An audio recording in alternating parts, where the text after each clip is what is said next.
Geometry की series का ये 6 चैप्टर है, 3 डायमेंशनल ज्योमेट्री, जिसमें सबसे पहले 2D और 3D का फ़र्क जानेंगे। फेस, एज, वर्टिसेस क्या होते हैं। सभी 3 डायमेंशनल ऑब्जेक्ट जैसे क्यूबॉयड, क्यूब, सिलेंडर, कोन, स्फीयर, इनके lateral surface area, total surface area, volume निकालने के तरीके और फॉर्मूले सीखेंगे। लास्ट में कंबाइंड सॉलिड का सरफेस एरिया और वॉल्यूम निकालना, और अगर एक सॉलिड को मेल्ट करके दूसरे सॉलिड में कन्वर्ट करेंगे तो न्यू डायमेंशन क्या आएगी, ये सब सीखेंगे। तो इस वीडियो को लास्ट तक ज़रूर देखें।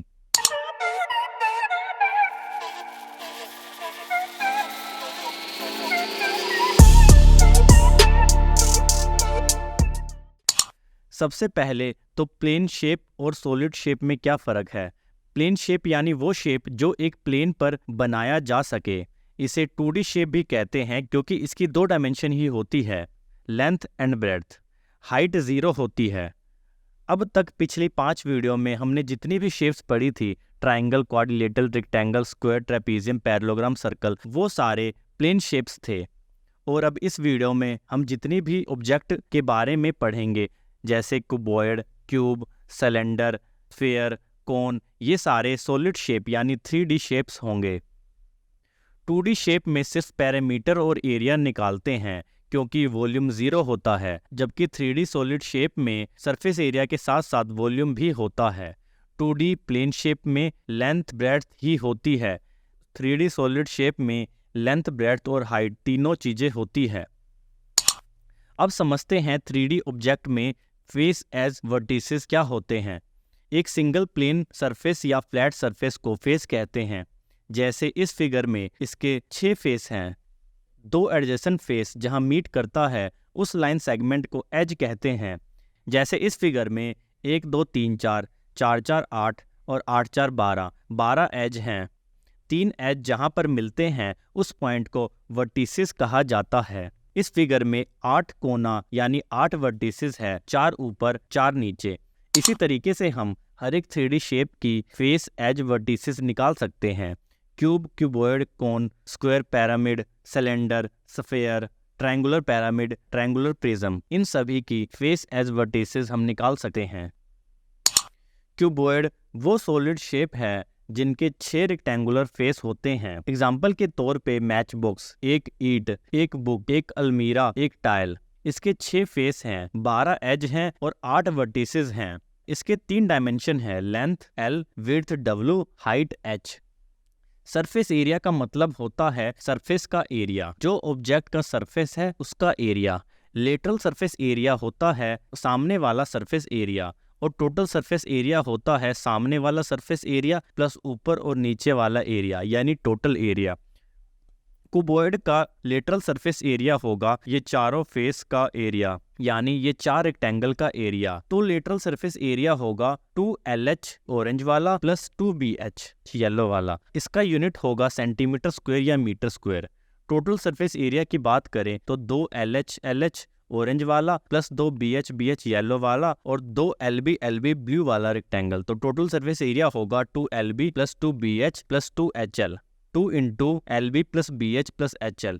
इसका यूनिट होगा सेंटीमीटर स्क्वायर या मीटर स्क्वायर। किसी ऑब्जेक्ट का वॉल्यूम का मतलब होता है कि कोई ऑब्जेक्ट कितना स्पेस ऑक्यूपाई कर रहा है। अगर LB की काफ़ी शीट्स एक के ऊपर एक रखेंगे H हाइट तक तो एक क्यूबॉयड बनेगा। इस क्यूबॉयड का वॉल्यूम की बात करें तो इसका वॉल्यूम होगा लेंथ इंटू ब्रेड्थ इंटू में हाइट, LBH। 3 बार सेंटीमीटर इंटू सेंटीमीटर मल्टीप्लाई हो रहा है वॉल्यूम निकालने के लिए, तो इसीलिए इसका यूनिट होगा सेंटीमीटर क्यूब या मीटर क्यूब। और बाद में लीटर में निकालने के लिए सेंटीमीटर क्यूब को 1000 से मल्टीप्लाई कर देंगे तो आंसर लीटर में आ जाएगा। डायगोनल की बात करें तो डायगोनल होता है लाइन, इसे फेस डायगोनल कहते हैं और इसे बॉडी डायगोनल कहते हैं। फेस डायगोनल फेस को 2 हिस्से में कट कर रहा है और बॉडी डायगोनल पूरी बॉडी को 2 हिस्से में कट कर रहा है। डायगोनल की लेंथ निकालने के लिए पाइथागोरस थ्योरम का यूज़ करेंगे।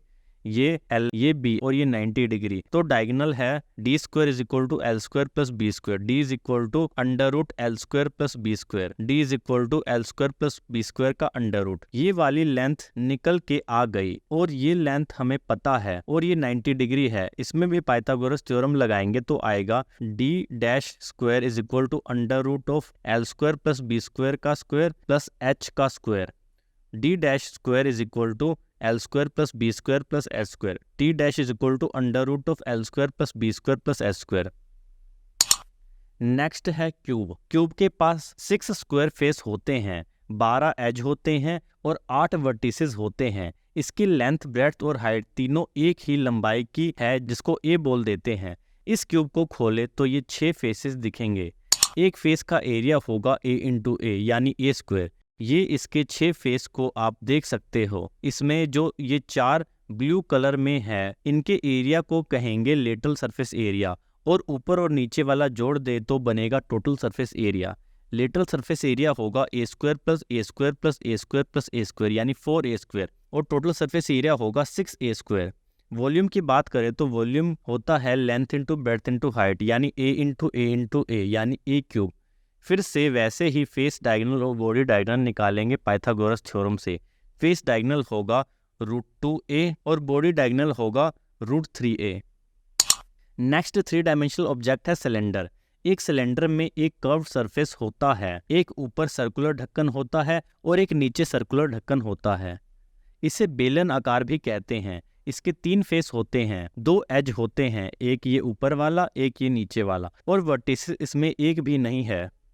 मान लेते हैं इस सिलेंडर का रेडियस r है और हाइट h है। ये जो बीच में कर्व सरफेस है, इसे हम खोलेंगे तो ये रेक्टेंगल की शेप में होगा, जिसका विड्थ हाइट h के बराबर होगी और लेंथ बराबर होगा 2πr, क्योंकि सर्कल का सरकमफ्रेंस होता है 2πr। इसका कर्व सरफेस एरिया की बात करें तो वो होगा ये सामने वाला कर्व एरिया, यानी खोलने पर ये रेक्टेंगुलर एरिया जिसका लेंथ है 2πr और विड्थ है h। तो कर्व सरफेस एरिया होगा लेंथ इंटू ब्रेड्थ यानी कि 2πr इंटू में h यानी 2πrh। टोटल सरफेस एरिया निकालने के लिए कर्व सरफेस एरिया में ये 2 सर्कुलर ढक्कन के एरिया को जोड़ देंगे, 2πrh plus πr square plus πr square यानी 2πrh प्लस 2πr स्क्वायर यानी 2πrh प्लस r। वॉल्यूम को हम ऐसे समझ सकते हैं कि πr स्क्वायर एरिया के सर्कल्स एक के ऊपर एक रखे जाए h हाइट तक, यानी πr स्क्वायर इंटू में h यानी πr square h। Next object है कोन। इसके 2 फेस होते हैं, एक ये कर्व सरफेस जिसकी हाइट h है और ये कर्व हाइट सैलेंट हाइट है l, और एक नीचे एक सर्कुलर फेस है जिसका रेडियस है r। h, r और l में रिलेशन ये है कि ये तीनों मिलके एक राइट एंगल ट्राइंगल बनाते हैं। तो पाइथागोरस थ्योरम लगाएंगे। L square is equal to S square plus R square, S square is equal to L square minus R square, H is equal to under root of L square minus R square. Cone के curve surface area की बात करें तो curve surface area होता है πrl। r मतलब radius, l मतलब सैलेंट height, l या s, और s हमें पता है क्या होता है पाइथागोरस थ्योरम से। कभी कभी हमें h दिया होता है तो पाइथागोरस थ्योरम से s या l निकाल लेंगे, फिर πrl से कर्व सरफेस एरिया निकालेंगे। टोटल सरफेस एरिया निकालने के लिए इसके कर्व सरफेस एरिया में इस सर्कल का एरिया और ऐड कर देंगे, πrl plus πr square. Cone के वॉल्यूम की बात करें तो जब हम सेम रेडियस और हाइट का एक कोन और एक सिलेंडर लेंगे तो 3 कोन के पानी से एग्जैक्टली एक सिलेंडर फिल हो जाएगा, और हमें सिलेंडर का वॉल्यूम पता है πr स्क्वायर h। तो कोन का वॉल्यूम इसका 1/3 1/3 होगा, यानी 1/3 πr स्क्वायर h। और अगर हम इसी कोन के ऊपर वाले हिस्से को काट दें तो इसे फ्रस्टम कहा जाएगा। फ्रस्टम यानी बाल्टी। इसमें 2 रेडियस होते हैं, कैपिटल R और स्मॉल r, और एक हाइट होता है h। नेक्स्ट 3 डायमेंशनल ऑब्जेक्ट है स्फीयर, जैसे बॉल, फुटबॉल, वॉलीबॉल। इसका सिर्फ एक सरफेस है, कोई एज नहीं है, कोई वर्टिसेस नहीं है।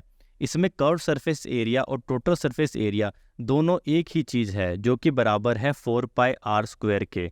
वॉल्यूम होगा 4/3 πr क्यूब, ये कैसे निकल के आया है इसका प्रूफ हमें जानने की ज़रूरत अभी नहीं है, बस आपको ये फॉर्मूला याद रखना है कर्व सरफेस एरिया और वॉल्यूम निकालने के लिए।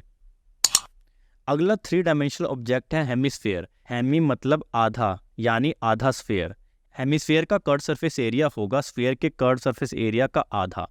पूरा स्फीयर का कर्व सरफेस एरिया होता है 4 पाई आर स्क्वायर, तो हेमिस्फीयर का होगा 2 pi R square. Total surface area के लिए 2 पाई आर स्क्वायर में ये ढक्कन का एरिया ऐड कर देंगे, यानी 2 pi R square plus pi R square, यानी 3 पाई आर स्क्वायर। हेमिस्फीयर का वॉल्यूम होगा स्फीयर का आधा, 4/3 पाई आर क्यूब का आधा, यानी 2/3 पाई आर क्यूब। जनरली इस टाइप के क्वेश्चंस आते हैं जिसमें हमें कंबाइंड सॉलिड का सरफेस एरिया और वॉल्यूम निकालना होता है। इस क्वेश्चन को देखें तो इसमें एक क्यूब है, इसके ऊपर एक हेमिस्फीयर लगा हुआ है। कंबाइंड टोटल सरफेस एरिया निकालने के लिए क्यूब के एरिया में हेमिस्फीयर का कर्व सरफेस एरिया को ऐड करेंगे और एक ये जो सर्कुलर एरिया है इसको माइनस करना होगा, क्योंकि ये सर्कुलर एरिया अब छिप चुका है। तो टोटल सरफेस एरिया होगा 6 × a² plus 2 pi R square minus pi R square. A की जगह 6 रखेंगे और आर की जगह 2.1 रखेंगे, तो ये आंसर निकल के आएगा। सोचो कि अगर एक सॉलिड को मेल्ट करके दूसरे सॉलिड में कन्वर्ट कर दें तो क्या होगा। सॉलिड का वॉल्यूम तो उतना ही रहेगा, यानी जो वॉल्यूम इस स्फीयर का है वही वॉल्यूम इस सिलेंडर का होगा। स्फीयर का वॉल्यूम होता है 4/3 पाई आर क्यूब। आर की वैल्यू को रखेंगे। इस स्फीयर को मेल्ट करके हमें एक ऐसा सिलेंडर बनाना है जिसका रेडियस 6 सेंटीमीटर हो, तो उतने ही मटेरियल में किस हाइट तक का सिलेंडर बन पाएगा। सिलेंडर का वॉल्यूम होता है पाई आर स्क्वायर एच। दोनों को इक्वेट करेंगे तो हाइट निकल के आ जाएगी। तो फाइनली इसी के साथ मैंने आपको इन 6 वीडियो में पूरी ज्योमेट्री ख़त्म करवा दी है। आपको ये वीडियो कैसे लगे और आगे आपको किस टॉपिक पर वीडियो चाहिए कमेंट सेक्शन में ज़रूर बताएं। धन्यवाद।